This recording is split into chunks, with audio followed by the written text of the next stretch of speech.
प्रिय अहिल्या, तुम सुन रही हो, ये मुर्गी की बांग हमें सचेत कर रही है कि तुम्हारा ब्रह्म मुहूर्त का समय हो चुका है। जो प्रतिदिन हम ब्रह्म मुहूर्त के लिए जाते हैं, गंगा स्नान के लिए जाते हैं, वो मुर्गी की आवाज सुनकर ही यहां से स्नान के लिए जाते हैं। इसलिए हमारी मृगछाला और कमंडल हमें दो, हम गंगा स्नान करके आ रहे हैं। हमारी पूजा के लिए पुष्प तोड़कर रखना। गौतम ऋषि का सदा का नियम था, जाते थे गंगा सवेरे सवेरे। गौतम ऋषि का सदा का नियम था, जाते थे गंगा सवेरे सवेरे। चंद्रदेव ने तो अपना कार्य पूरा कर दिया। गौतम ऋषि गंगा स्नान के लिए निकल चुके। मुझे गौतम ऋषि का रूप धारण करना चाहिए।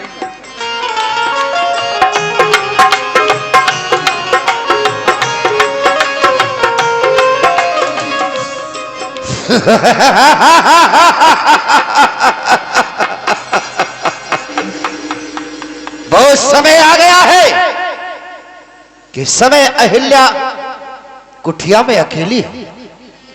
चलकर उसके साथ में छल करना चाहिए।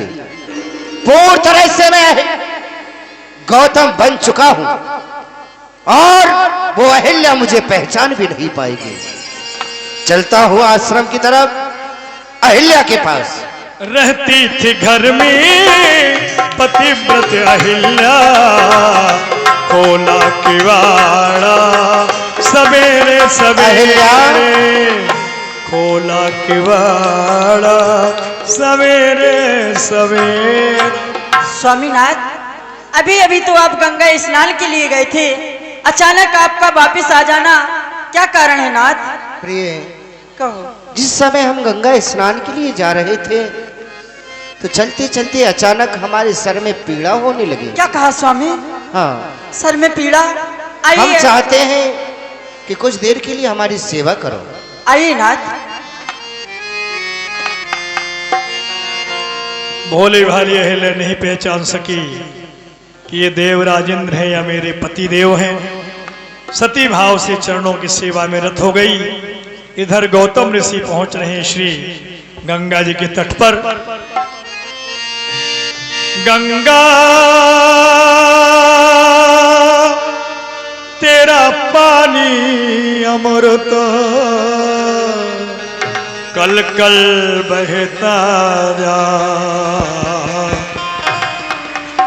युग युग से इस देश की धरती तुझसे जीवन पार। गंगा तेरा पानी अमृत।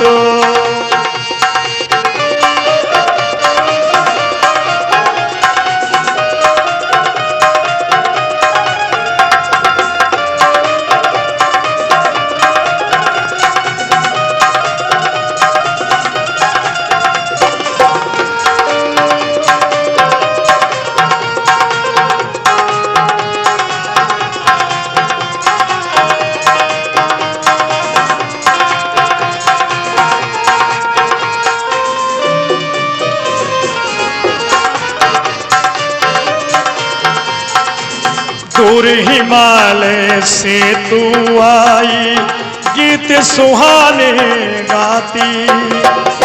बस्ती बस्ती जंगल जंगल शुभ संदेश सुनाती। बस्ती बस्ती जंगल जंगल शुभ संदेश सुनाती। तेरी चांदी जैसी धारा मीलों तक लहरा। गंगा तेरा पानी अमृत, तेरा पानी अमृति, तेरा पानी अमृत। हे माँ गंगे, आपके चरणों में ये गौतम का परिणाम है, इसे स्वीकार करें। आज मैं ये क्या देख रहा हूं, जिस समय मैं ब्रह्म मुहूर्त में गंगा स्नान के लिए आता था तो यहां पर अनेकों भक्त नजर आते थे, लेकिन आज तो एक भी भक्त नजर नहीं आया। मुझे गंगा स्नान करना चाहिए। जैसे ही कमंडल को डुबोया, गंगा मां से आवाज आई, कौन है जो अर्धरात्रि के समय मुझे जगाने आया है? हे मां, मुझे पहचानिए, मैं हूं आपका पुत्र गौतम, जो प्रतिदिन आपके तट पर मैं नित्य नियम करने के लिए आता हूं।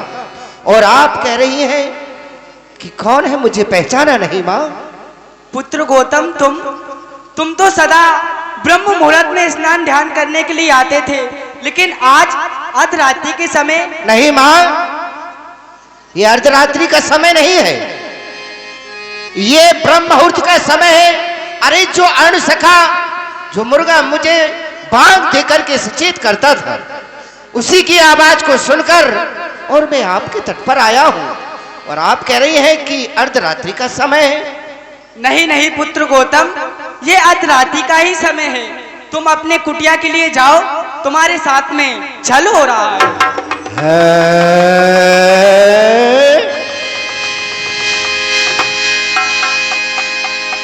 हमारी कुटिया पर छल हो रहा है? छल करने वाला कौन? जो कि एक संत के आश्रम पर छल करने के लिए आया है। अरे ओ छल करने वाले, सावधान हो जाओ, मैं आ रहा हूं तेरे पास। तू है कौन जो कि एक ऋषि के आश्रम पर छल करने के लिए आया है? आ रहा हूं। बड़े ही क्रोधावेश में गौतम ऋषि पहुंच रहे हैं तो क्या देखते हैं, चंद्रदेव मुर्गे के रूप में कुटिया के इर्द गिर्द भ्रमण कर रहे थे। सबसे पहले दृष्टि गौतम ऋषि की उस चंद्रदेव के ऊपर ही पड़ी। कहां भागे जा रहा है? सामने चंद्रदेव, और तू मुर्गा बन करके मेरी कुटिया के सामने आवाज लगा रहा। इसका परिणाम भोगना पड़ेगा। इसका परिणाम ये भोगना। जो मैंने मृगछाला तेरे शरीर पर मारी है, ये धब्बा छूटने वाला नहीं है। ये सारा संसार तुझे एक दिन के लिए कलंकित तो अवश्य बताएगा। इतना ही नहीं, अरे तुझे देखना भी पसंद नहीं करेंगे। और देखता हूं आश्रम पर कौन है। अहिल्या के बारे खोल। अखिलेश भैया राजपूत आपकी ओर से, सरीला वाले हैं आपकी ओर से। ये क्या, मेरे प्राणनाथ तो कुटिया के बाहर आवाज लगा रहे हैं, फिर मेरे साथ सेल करने वाला तू कौन है? तू पहाड़ा, अन्यथा मैं तुझे साथ कर दूंगी। देवराज इंद्र,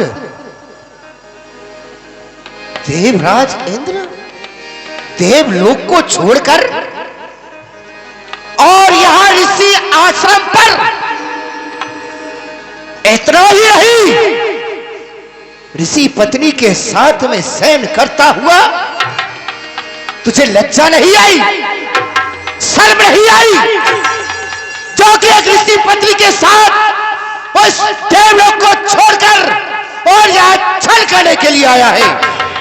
तेरे यहां पर परियों की कमी थी? अरे एक से एक सुंदर रंभा, मेनका और वसी त्रिलोचना इत्यादि परियां तेरे यहां पर मौजूद, लेकिन तू एक भक्त के लिए यहां पे तू लोक में ऋषि पत्नी के पास में आया है। तो मेरा ये श्राप है तेरे लिए कि जा तेरे शरीर में 1 सहस्त्र ये भगवान। और अहिल्या तू तो पतिव्रता स्त्री थी, अपने पति को एक भगवान के समान पूजने वाली थी, लेकिन तूने ये भी नहीं पहचाना कि ये सहन कर रहा है वो तेरा पति है या कोई और। इसका परिणाम में तुझे भोगना पड़ेगा, इसका परिणाम तुझे भोगना पड़ेगा। अहिल्या, तेरे मुंह से कोई आवाज नहीं निकल रही है, मौन खड़ी हुई पत्थर की तरह। तो मेरा भी ये श्राप है तेरे लिए कि जा आज से ही तू पत्थर की हो जा।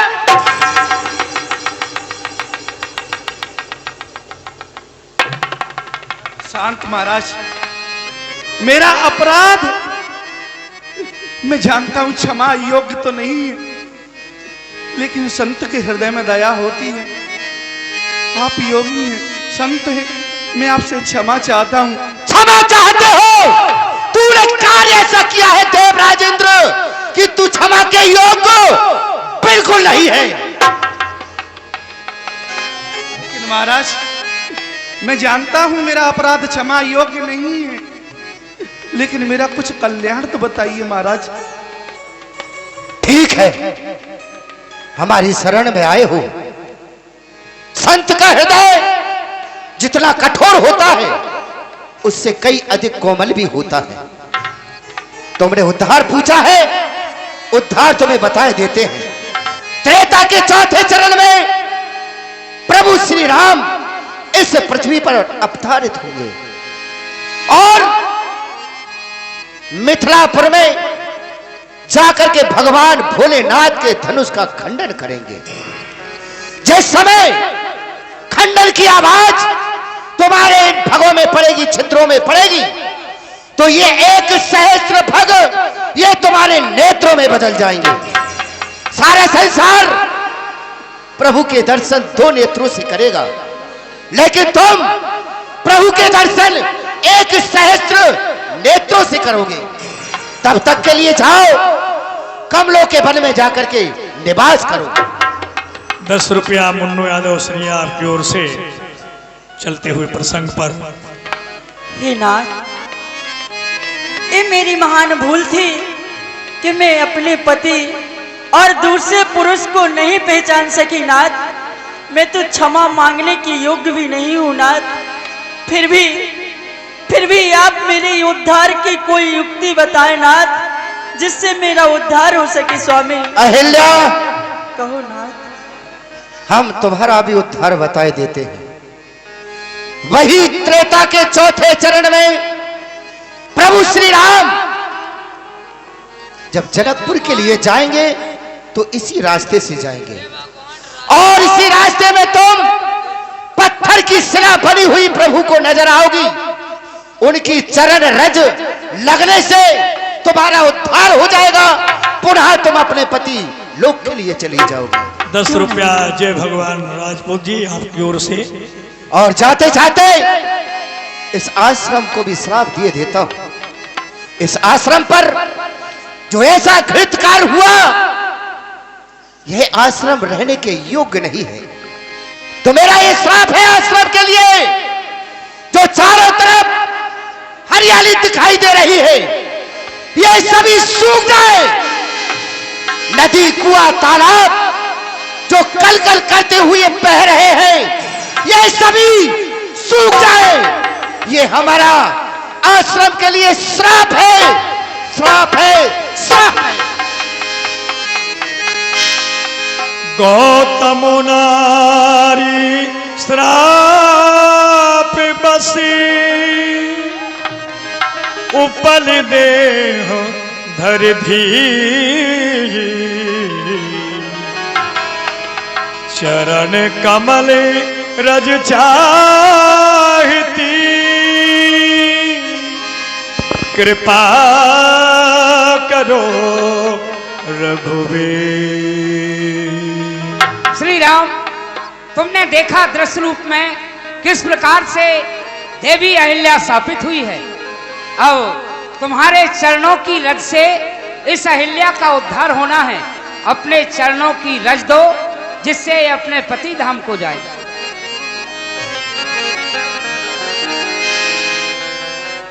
पर सतपद पावन शोक नसाव प्रगट भई तप पुण्य सही देखत रघुनायक जन सुखदायक सन्मुख होए कर जोर नहीं।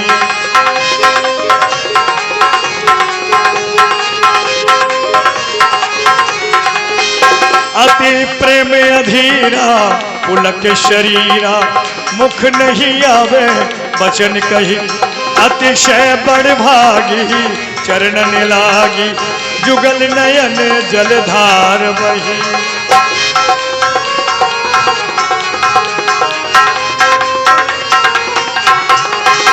धीरज मन कीना प्रभु कह चीना रघुपति कृपा भगत पाई अति निर्मल बानी अस्तुति ठानी ज्ञानी यम्य जय रघुराई।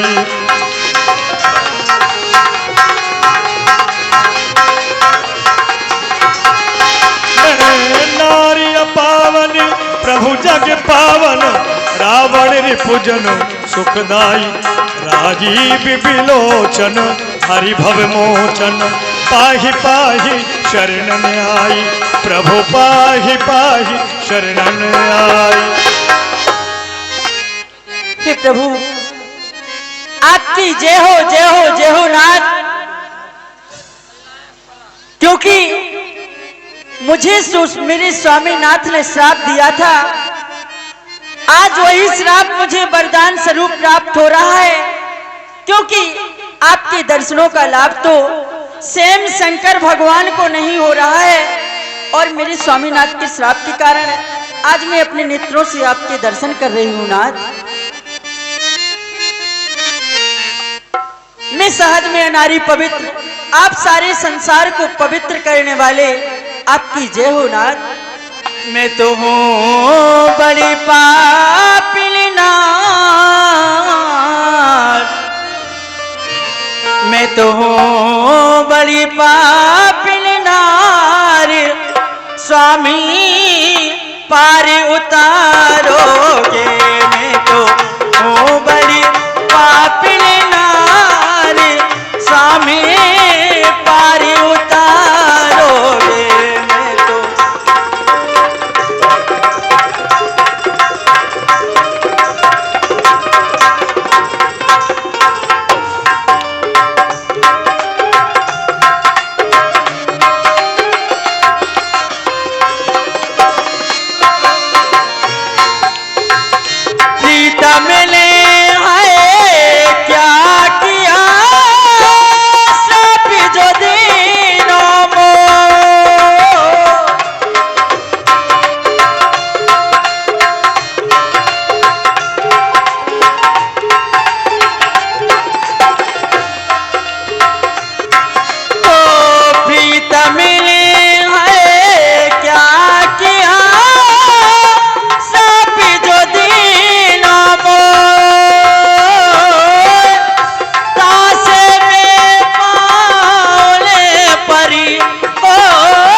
राजीव बिलोचन हरिवा मोचन पाए पाए शरणन आए। विनती प्रभु मोरी में मति भोरी और न बरमा गहवान। प्रभु पदम परागा रस अनुरागा मन मदप करे पान। मैं तो हूँ बड़ी पापिनी नारी, स्वामी पार उतारोगे। मैं तो हूँ बड़ी पापिनी नारी, स्वामी पार उतारोगे। हे नाथ मुझे आशीर्वाद दें जिससे मैं अपने पति धाम को जाऊंगी।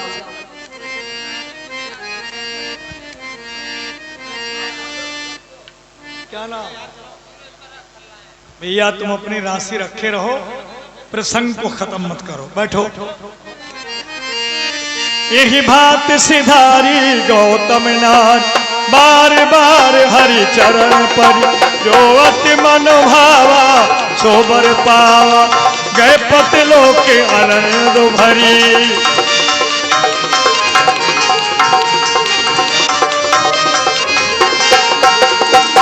अस प्रभु दीनु बंधु हरि, कारण रहित दयाल, तुलसीदास सठ ताहि भजे, छाड़ी कपट जंजाल, चले राम लक्ष्मण मुनि संगा, गए जहाँ जग पावन गंगा, गए जहाँ जग पावन गंगा। बोली गंगा महारानी की। तुम्हारे पूर्वज महाराजा भागीरथ हुए थे, जो भारतवर्ष में गंगा महारानी को लेकर आए। इन्हें प्रणाम करो और आगे चलते हैं।